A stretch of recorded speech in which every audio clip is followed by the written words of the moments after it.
instrumento ngeze ngambulya instrumento ejja ngagamba nja kujja kati bwe natukanga ku stage ngamba featuring Dr. Dandi gayimukanga avaayo yaddukanga mpola mpola bwati najja nina akayimba ketwayimbanga bakayitanga batya Hot Guys in Town. Bakayitanga Hot Guys in Town. Now Hot Guys in Town ye Bobby Wine nani nechaliwe parody kati nga tukubwa muziki Hot Guys in Town Mr. Bobby Wine, Hot Guys in Town Master Parrot. You should be lucky to receive a message from us. It is your choice to either dance or listen. Kati Dandi abama beganga muyitayo neyo kyajjukira bye wayimbanga kamanyumizemu okyakajjukira soko tukubiremu ka ona Dr. Dandi bwe yajjanga ngafunye chance ngagamba nange kamba sabule ngatandika I feel so proud of Dr. Dandi lwaki tobibajimjukiza when I feature these two hot guys they sing in style, they dance in style.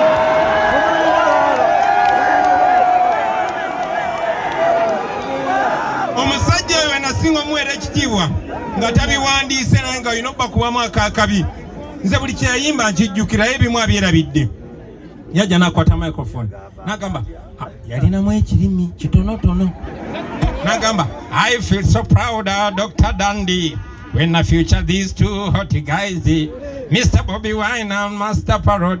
The dancing style, the walking style, the moving style. Yo Dr. Dandi naye jjukira yali takola ki nga tasoma era ebiseera ebyo nga twogera nnyo ku biseera eby'omu maaso nga neefe atwesimisa nnyo kubanze nayinanga bakulu bange nga bali balemerako kyekyanyamba n'okulemerako n'ensoma so emyaka giyita sebo ne bannyabo yalinze eyagamba Kayihura muyitiridde okukwata abaana omuntu mumusanga n'akatundutundu k'essadda ne mumusiba emyaka 4 ng'abantu ababba ssente za gavumenti bali eyo ne mugamba bano abaana tulina obba rehabilitatinga kuba naffe twalingabo basebo ne bannyabo nze nali mbaluka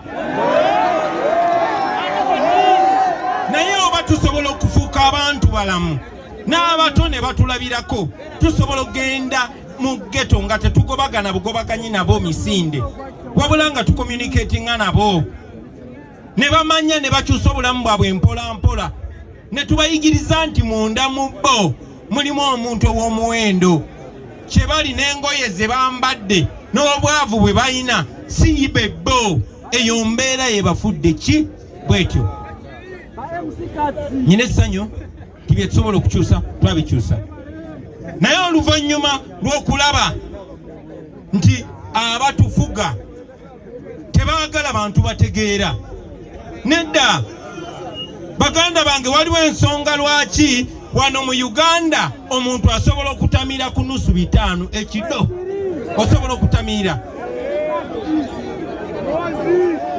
naye ekitabo ekitandikirwako kya ssente mmeka waliwo ensonga lwaki programu eziwemula programu ani yayenzewa ani yabyani ani yakwanye mukazi wani nyingi nyera zesinga okupromotingibwa naye togenda kusanga nga bayigiriza abantu eddembe lyabwe oba nga babayigiriza constitution waliwo ensonga lwaki empapula z'amawulire enkunami zebasinga okupromotinga zezisinga n'okutunda olunaku lwa leero naye tosobola kusanga eno constitution ya Uganda nga bagivunudde ne bagisa mu Luganda oba mu Luteso oba mu nnimi zonna enzaaliranwa waliwo ensonga kati no baganda bange eyo yensonga eyandeeta mu byobufuzi eyo ensonga kubanga twalabanga waliwo disconnect waliwo oluwonko lunene wakati w'abangi n'abatono wakati w'abaavu n'abagagga wakati w'abaatuwamba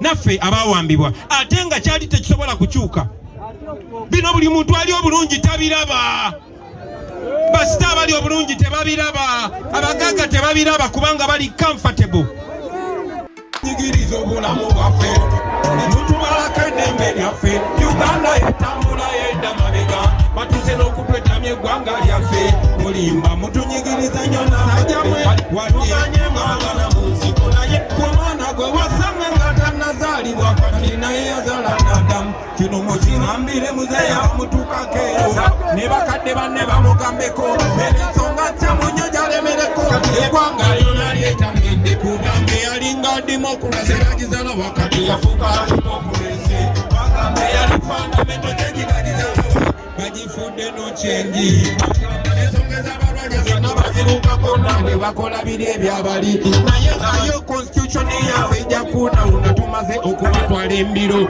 I say we are fighting for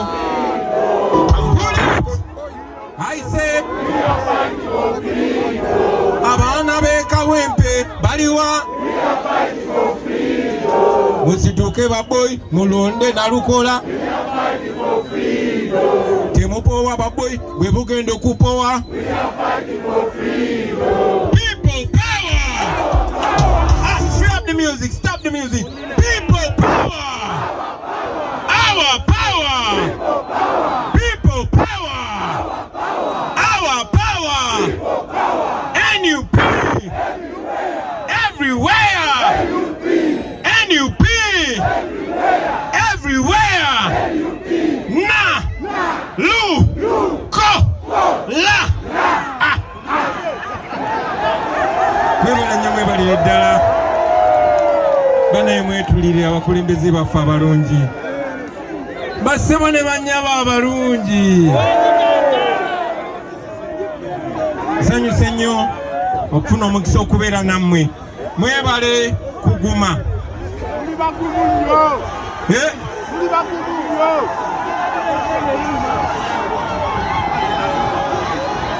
people power our power NUP everywhere na lu ko la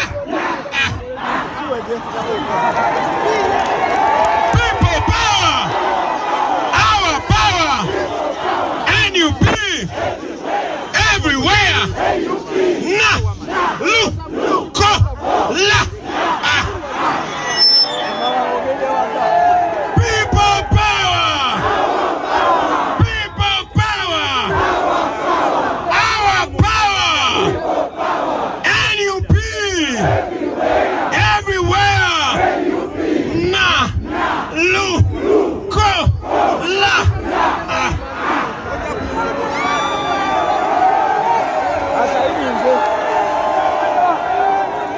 baganda bange mwenna abakuŋŋaanye wano olwaleero munzikirize balamuseeko mu kiramuso ekirungi ti assalaamu alaikum warahmatullahi wabarakatuh. nze no gwe mulaba olwaleero basebo ne bannyabo nze ayimiridde wano nze siri musiraamu nze ndi musajja mukatuliki awedde emirimu naye tuli mu kisiibo era abasinga obungi bwe bugenda okitegeera nti kino ekisiibo nange nasazeewo nkisiibe. Kino ekisiibo si kisiibye ku lwa Nalukoola, si kisiibye ku lwange, si kisiibye ku lw'abantu bange, wabula nkisiibye ku lw'abaganda bange ng'asooka bamuyita Ssekitoleko Yasiini abangi gwe mmanyi nga Machete. Olunaku lwaleero olwo lunaku olw'ekkumi nga Machete talya mmere, anywa mazzi gokka. Machete yazira emmere kubanga bamusiba mu bumenyi bw'amateeka, bamukwata olw'okuba yawagira Kyagulanyi mu kalulu ka 2021 ate ne yeesanga ng'aliko ebizibu byonna, ye Muganda ate ye Musiraamu. Machete amaze emyaka 4 mu kkomera basebo ne bannyabo, naye ekkooti ensukkulumu ne bwe yavaayo neesala omusango neeragira nti abantu abatali basirikale abali mu kkomera bateebwe oba batwalibwe mu kkooti ey'abantu ba bulijjo bawere nembe n'emisango.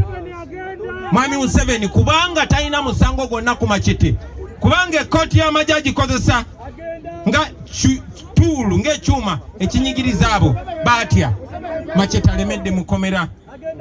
Mbadde njogerako eddakiika ntono eziise ne muganda waffe Sherifu Kalanzi naye ali kitalya ali mukomera. Tubasabira tusaba Allah akkirize okwewayo kwaffe asumule baganda baffe.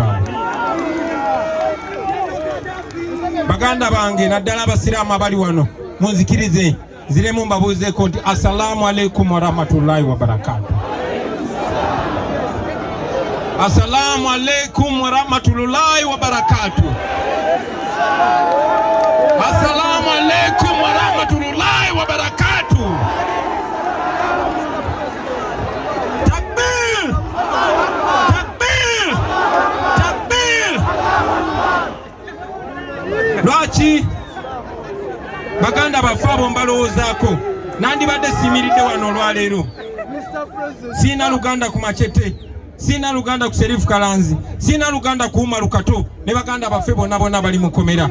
Naye beewaayo si ku lwange wabula ku lwa Uganda ne ku lw'ensonga ze tulwanirira. Mwongere basabira mu mwezi guno omutukuvu Allah addamu edduwa zaffe zonna ne sala zaffe zonna. Buli omu mu ddiini yo musabire baganda baffe. Naye mwongere n'okusaba kuba ekisingira ddala Allah kwe kutuwa obuwanguzi ne twewunya bano abasajja abakafiiri abatulugunya abantu. Ekyo nga kimaze baganda bange binandyogeddeko olwaleero byonna mubimanyi. Sinza bagamba kipya mubimanyi nange mummanyi n'ensonga mugimanyi. N'olw'ensonga eyo basebo ne bannyabo leero munzikirize lubeere lunaku lwakuwa bujulizi. Njaga munzikirize lubeere lunaku lwakuwa bujulizi. Abasinga ze mundabye nga nkula kuba nze omu ku bavubuka ba ghetto ababadde abaakabi kuviira ddala mu buto. Era ebyafaayo byange mbimanyi. Naye saakula nzekka, saali nzekka. Basebo ne bannyabo wano we tuyimiridde kifo kya byafaayo nze gyendi. Simanyi Katonda bwe yakiseetinze ne tusisinkana wano. Emyaka egiyise 1997-1998 nga tuli baana bato, myaka 15-16 twalinga bayimbi nga tukubalaga. Era twayimba nga waliwo omusajja yavanga eno Kawempe yafa n'okufa, baali bamuyita DJ Jim. Yateekawo talent show ku kifo bakiyita Pub Texas. Eyo gye nasinkanira bannange bangi nnyo, bangi mubamanyi sijja boogerako. Nembe mumanyi abalala mwe muli oyo musajja oyo gwe bayita Sebufu Edward, gwe bayita Edi Mutwe. Maalimu abayimbi bangi be twabeeranga nabo nga bakulu bange banne tebaagala nyonooneke ngende mu bifo ebyo bye balowooza gye bagenda okwononekera kubanga nali nsoma. Ate ng'emikwano gyange gyonna egisinga gyali gya ghetto. In fact egisinga nga tegisoma na kusoma. Era abo banyanzi bayawe nga nyina balimba tingenda kusoma prep ebitabo nembiteeka muno ne ngenda ku talent show. Eyo ku talent show nasinkayo emikwano gyange mingi nnyo. Wano we tuli waliwo omuvubuka mukwano gwange bamuyitanga Black Boy. Era twasinkananga nnyo wano. Naye eyo gye twasinkananga mu kuyimba nze ne mukwano gwange ebiseera ebyo bamuyitanga Master Parrot. Ebiseera ebimu kubanga twali twagala okutumbula talanta zaffe twatambuzanga bigere nenvekamo kya nempite Makere mu Kivulu nenona Parrot ne tukkirira ku Parkview abo bayitanga ku Texas. N'emikwano gyange nga bwe mbagamba ffe twalinga tusoma, naye nga mikwano gyange bwe twenkana emyaka bangi nga tebasoma. Basebo ne bannyabo oyo Edi Mutwe yali tasoma ebiseera ebyo nga si muyaaye naye nga tasoma. Basebo ne bannyabo n'omuyimbi omulala gwe twayimbanga naye bamuyitanga Dr. Dandi.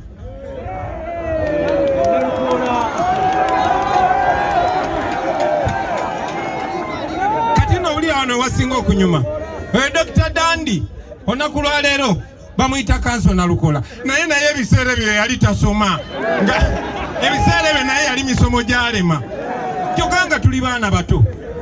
Kati mu ghetto ne wala bali bantya nze nali nsoma nali mu senior 5 era nga bezija netandika okwogera oluzungu nga badda bali bonna ate nga nayinamu neraga ne tukula nga tukwatagana naye kyenzijukira ku Dr. Dandi nti ebiseera ebimu bwe twalinga tetulina transport kubanga bo baali bakola yali akola nga ine duuko bali akojjawe bali asenga yali asengawo bali akojjawe tata wange omuto yali akola mu dduuka lya taata omuto ye nga abeeramu ne ssente nga naye mukwano gwange omukwano twali twagujjawa nze ne balo twali tukubalaga oli owakabi nga tebayinza kugaana kutuwa chance kuyimba ne bambi oyo Dr. Dandi manyanga nalukoola ye yalinga ayogera mpola ng'ebintu bye si bya kibuli ate nga mu ghetto bw'omanyi akabuli ebiseera ebyo ke kayitangawo so kati ye bwe bamugaana okwanga okuyimba ng'aswama kasitayi naye mukwano gwe Bobi Wine era nga bwe mba ngenda kuseja gamba kyali wange nange mpita bwakiri nnyimbeyo kabaasi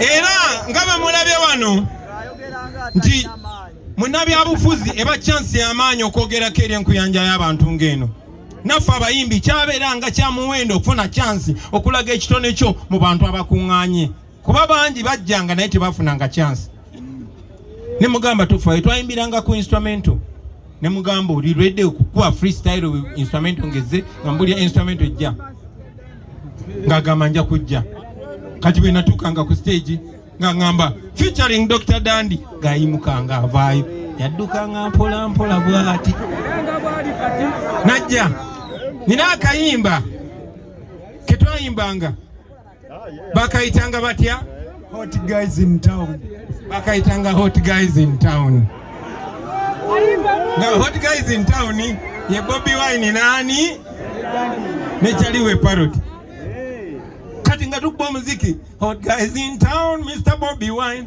hot guys in town Master Parrot you should be lucky to receive a message from us it is your choice to either dance or listen kati Dandi abamabega nga muyitayo naye kyajjukira bye wayimbanga kamanyumizeemu okyakajjukira soko tukubiremu ono Dr. Dandi bwe yajjanga ngafunye chance ngagamba nange kambasabule ngatandika I feel so proud of Dr. Dandi lwaki tobibajimjukiza when I feature these two hot guys they sing in style they dance in style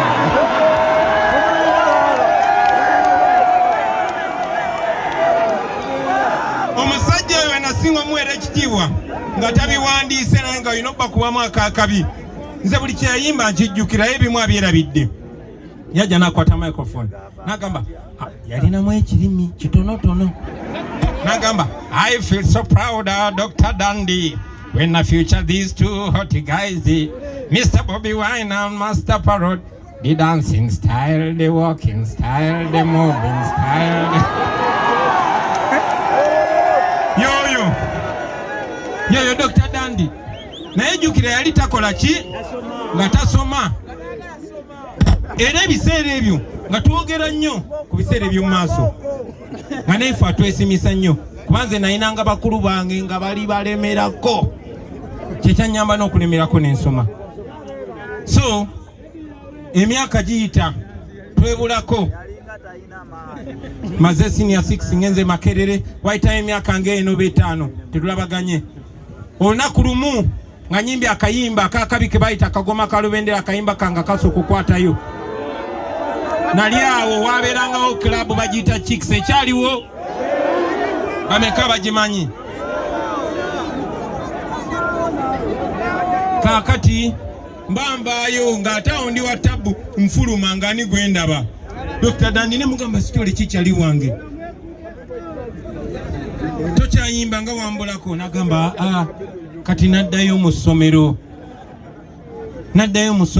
kati ndi mu senior 2 senior 3 ngaawo nze awo nali Makerere mu mwaka gwange okusembayo nemugamba kikola muganda wange lemerako nemugamba tokyayimba naga ebyokuyimba nasalawo ng'eneesooka entakule ku bitabo. Omanyi oyo yali musiraamu nnyo era ebiseera ebyo we namanyira n'okumanya nti abasiraamu tebeenyigira mu bintu bya kusanyuka mu kisiibo kuba kuzza mmeeme zaabwe, era mu kisiibo oyo musajja teyayimbanga.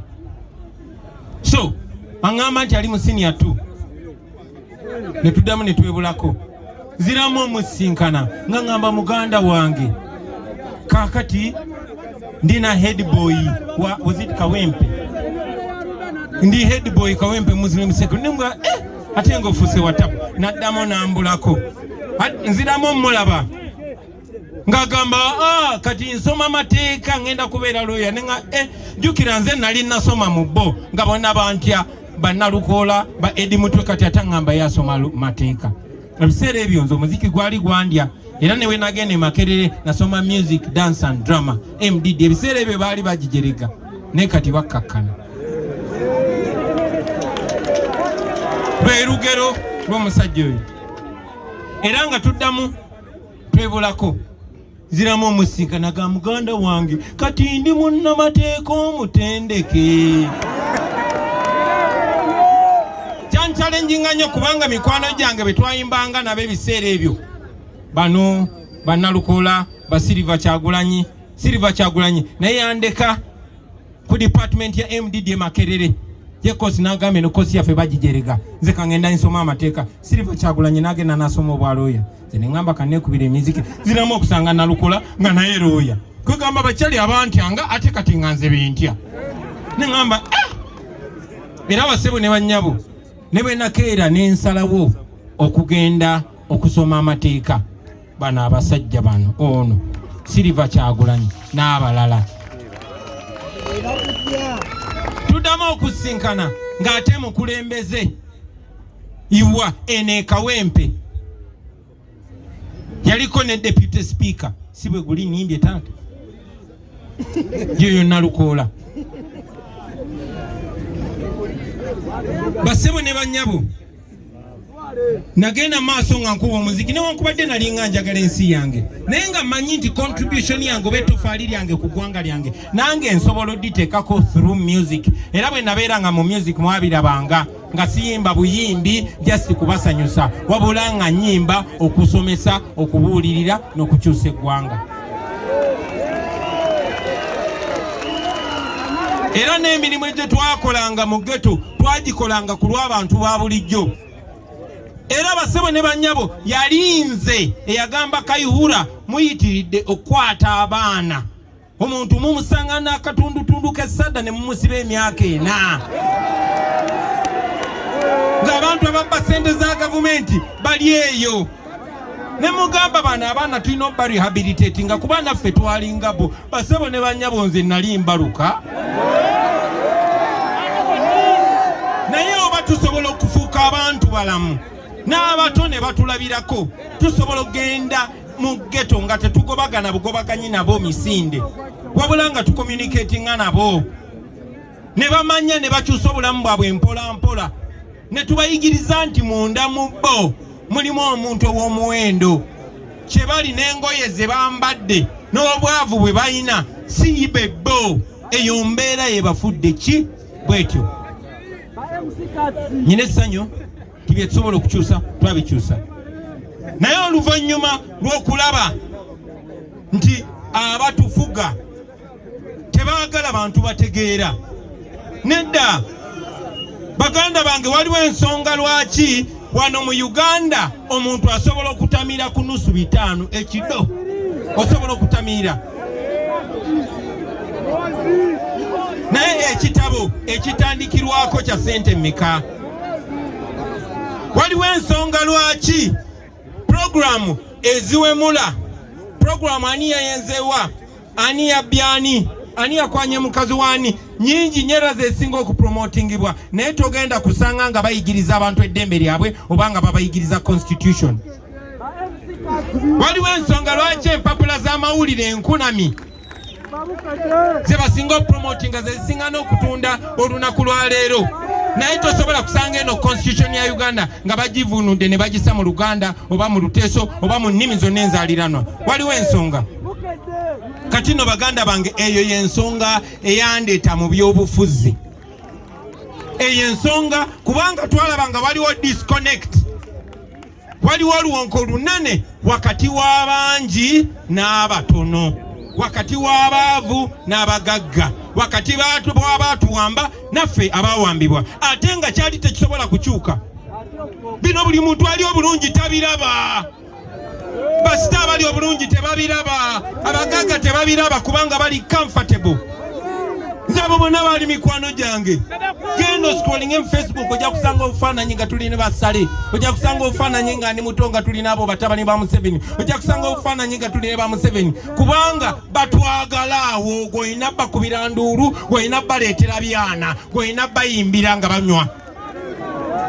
Basebo ne bannyabo kyali kisobola, nali nsobola kubeera nga ba artist bannange bonna be mulaba. Omulimu gwabwe gwa kusiruwaza bantu. Nali nsobola kikola naye nga sisobola kusonyiwa mwoyo gwange olw'okubuza eggwanga lyange. Ensonga lwaki MTN esasula sente nyingi nnyo gwe Bobi Wine ojjogambe bugambe MTN oba Airtel oba ki, kubanga oli influential. Kubanga ebigambo twogera abavubuka abato abatulabirako baagala okufaanana nga ffe. N'olw'ensonga eyo baagala ebigambo bye tuba tugamba abavubuka nti muve mu byobufuzi. Tebaagala tugule bantu maaso tubalage nti ebyobufuzi omukulembezeewo oyo MP agenda n'asalawo oba luno oluguudo lukolebwa oba terukolebwa, oba mu ddwaliro waliyo eddagala oba teririiyo, oba waliwo okusoma oba tekuliiwo. Kino kigenderere, no si mistake. Mwakulaba nga abasinga obwavu mwamusinga obungi, no si mistake baganda bange. Kino kigenderere. This was an invasion and a capture.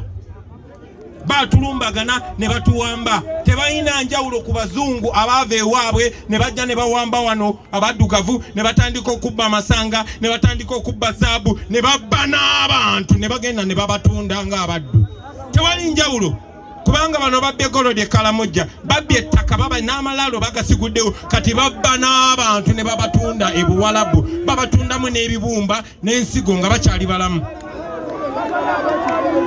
N'olw'ensonga eyo nze okujja mu bino si kuba nali sinyumirwa freestyle yange gye nalimu. Nze saali yala, nali musanyufu, nali mugagga. Naye bw'obeera nga gwe mugagga omu ng'abantu abakwetoolodde 9 baavu, ye gwe obeera omwavu ow'ekikumi, jasi oba tokimanyi.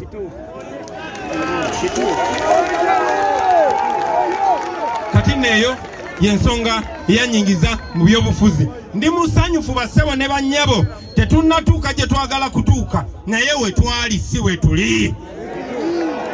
Olunaku lwa leero gye buvuddeko nga babawa buwi soda ojja owulirize munnabyabufuzi kubanga baali bakuyigiriza tebikwatako. Kati bassebo ne bannyabo mwenna mu Uganda mukirabye okuva ebuganjuba paka ebuvanjuba nti abantu kati enkulembera y'ensi yaabwe bagitekinga over.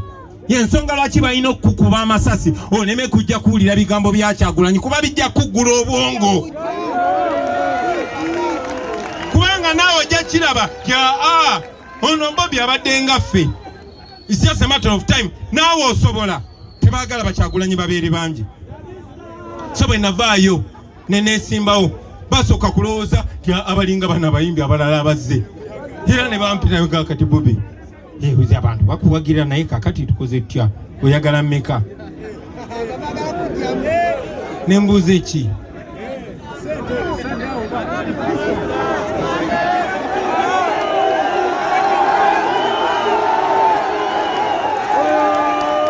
Tebasooka kutulwanyisa kubanga tebamanya. Singa bamanya nti nja kuba mbagamba bino, singa bamanya nti nja babikulira akama, bandibadde banzita dda. Era ekyaddondo bwe twajja babuuka luvannyuma ne bagamba kano akayaye tekajja kuseringa awutuko kalalamu. Twayingira mu paliamenti nga tugezaako okuwakanya etteeka eryo erya Mwami Museveni okwefuula kabaka wano ku ttaka etali abajjajjabe. Era mwalaba twatandika mpola mpola.